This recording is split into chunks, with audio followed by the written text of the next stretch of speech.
Baik, Assalamualaikum warahmatullahi wabarakatuh. Tuan dan puan, selamat bertemu lagi dalam siri video yang kita akan muat naik di channel YouTube Puan Nur Aminah Omar dan juga di page Nur Aminah Omar. Jadi tuan dan puan akan menonton video ini di beberapa platform, tetapi untuk mendapatkan playlist yang mudah untuk dicari dan bersusun boleh terus ke channel YouTube Nur Aminah Omar. Baik, tuan dan puan, untuk siri video yang seterusnya ini saya adakan satu lagi kategori iaitu book review what I learn from it.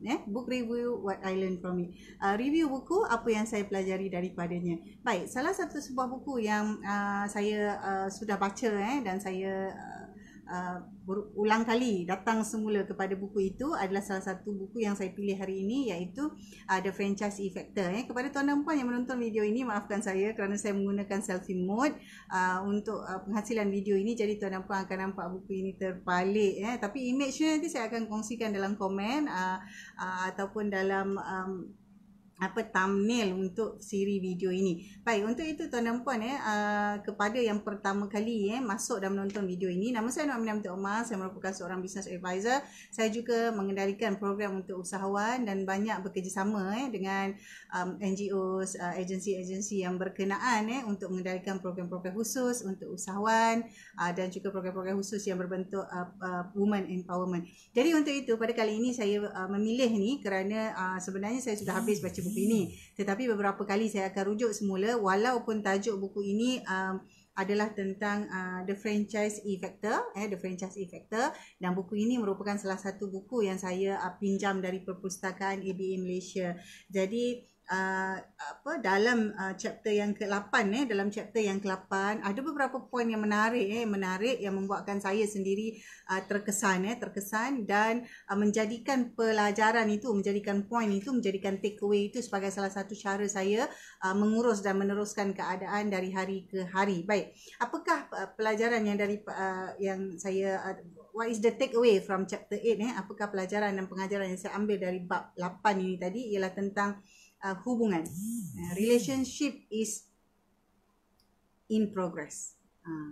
Relationship is in progress. Jadi dalam bab ini sebenarnya dinyatakan tentang bagaimana meneruskan ataupun menjaga ataupun menguruskan hubungan di antara franchisor dan franchisee. Tetapi saya lihat dapatan saya daripada input-input yang dibincangkan dalam bab ke-8 buku ini, sebenarnya ia terpakai untuk semua keadaan. Malah ia terpakai untuk banyak keadaan kita seharian. Apa yang dimaksudkan dengan hubungan itu adalah satu perkara yang berterusan. Relationship is in progress. Maksudnya hubungan kita itu kena sentiasa dia tidak boleh mati dan dia tidak boleh berhenti. Jadi antara perkara-perkara yang perlu dilakukan untuk memastikan relationship itu hidup atau hubungan itu terus aktif sama ada di antara franchisor franchisee, antara syarikat-syarikat, antara unit-unit, antara department-department ataupun antara satu kumpulan dengan yang lain. Ada empat poin utama yang saya ambil daripada bahan bacaan ini. Baik, yang pertama sekali, membina jaringan. Jadi sebagai usahawan saya sendiri maklum bahawa memang ada keperluan untuk kita ada satu jaringan network yang betul. Jadi dia bergantung, kadang-kadang sebahagian daripada usahawan termasuk kita sendiri memilih untuk masuk ataupun orang kata join untuk masuk dan daftar kepada keahlian untuk kelab, persatuan ataupun kumpulan-kumpulan tertentu. Ada kalanya kumpulan-kumpulan ini tidaklah berbentuk subscription ataupun tidaklah berbentuk membership, tetapi dia mempunyai satu tujuan khusus, maka ada satu kumpulan kumpulan individu ataupun kumpulan manusia tapi dalam konteks usahawan dia adalah satu circle atau satu kumpulan usahawan-usahawan yang berhimpun di dalamnya.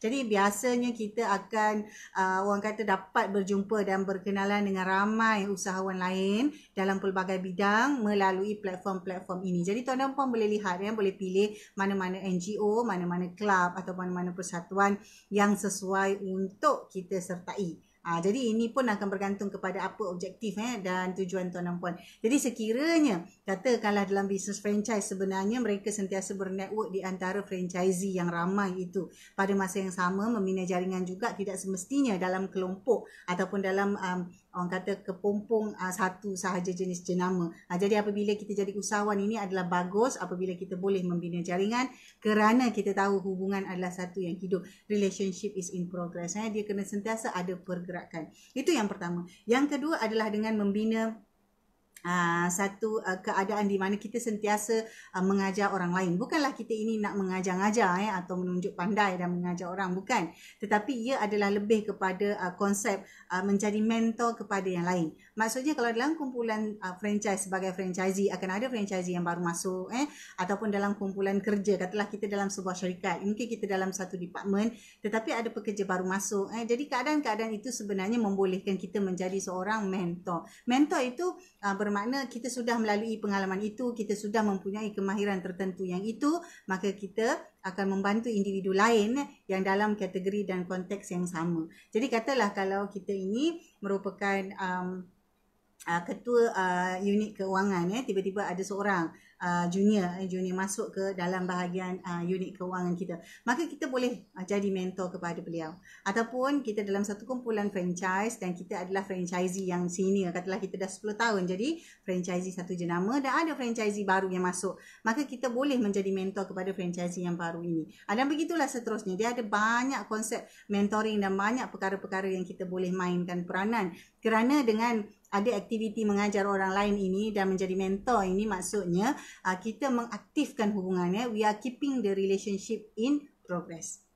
Poinnya dia masih lagi kekal, keeping relationship is progress. Jadi dia mesti ada aktiviti atau mesti ada perkara yang berterusan berlaku. Itu yang kedua. Yang ketiga adalah tentang menjalankan projek-projek.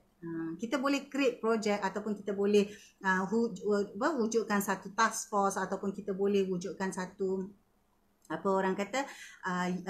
komiti, satu komiti untuk mencapai tujuan tertentu, mengadakan satu projek atau mengadakan satu inisiatif. Jadi katakanlah dalam tempoh sekarang, dalam tempoh COVID-19 sendiri, kita lihat ada beberapa kumpulan-kumpulan yang membentuk sebuah komiti, katalah dia membantu B40, keluarga B40 di mana. Jadi banyak inisiatif-inisiatif ini sebenarnya yang membolehkan dan terus mengekalkan hubungan sesama manusia yang kita sebut tadi, relationship in progress. Jadi bila ada aktiviti begini, maka dia akan lebih memberi kembali keterujaan apabila kita mahu bekerja dalam kumpulan. Jadi dalam konteks franchisor mungkin ada komiti yang perlu ditubuhkan ataupun mesti ada satu task force, katalah bagaimana kalau kita perlu sekarang ini membangunkan sebuah pembelajaran secara online. Jadi mungkin ada satu tim task force ataupun komiti khusus untuk melihat penyediaan ataupun penyediaan program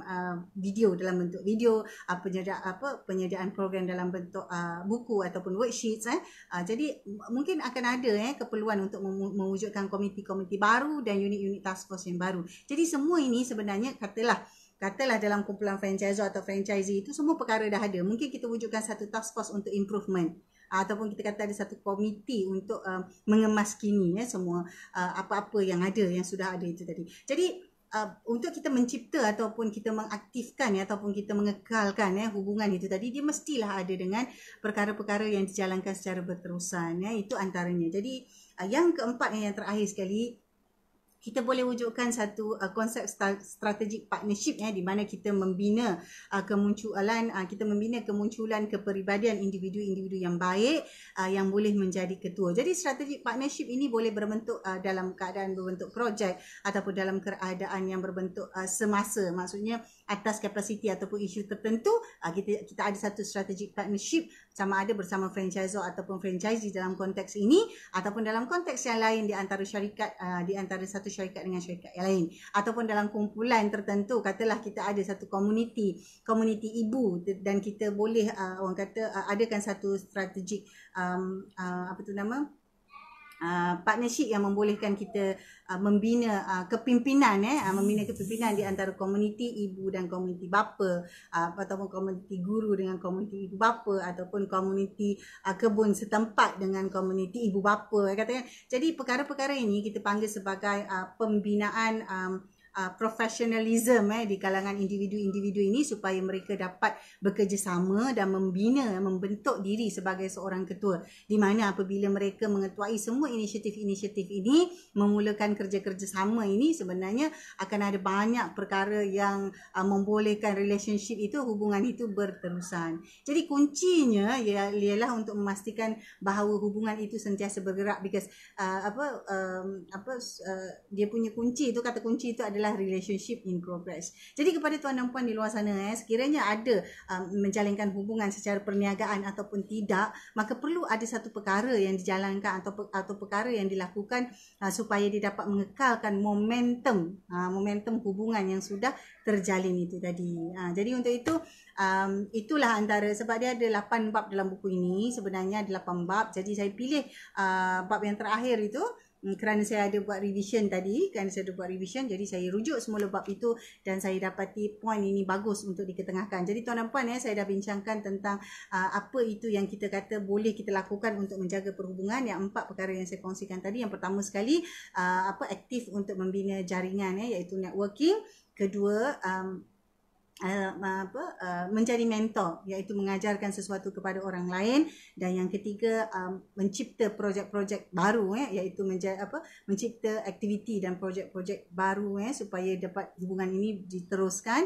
Dan yang keempat adalah tentang mengukuhkan strategic leadership melalui collaboration ataupun partnership yang telah saya bincangkan tadi. Jadi untuk itu tuan dan puan, tamat video kali ini. Jadi sekiranya tuan dan puan dapati video ini bagus, memberi satu input yang baru, maka tinggalkan thumbs up untuk saya, klik like, klik share, subscribe sebenarnya. Klik subscribe dan saya ada letakkan senarai playlist dalam channel Nur Aminah Umar. Tuan dan puan boleh explore dan lihat banyak lagi konten-konten lain yang pasti akan ada kaitan dengan tuan dan puan yang menjalankan bisnes atau bakal menjadi seorang businessman. Jadi untuk itu tuan dan puan, sekian saja untuk video kali ini. Kita jumpa pada kali yang lain.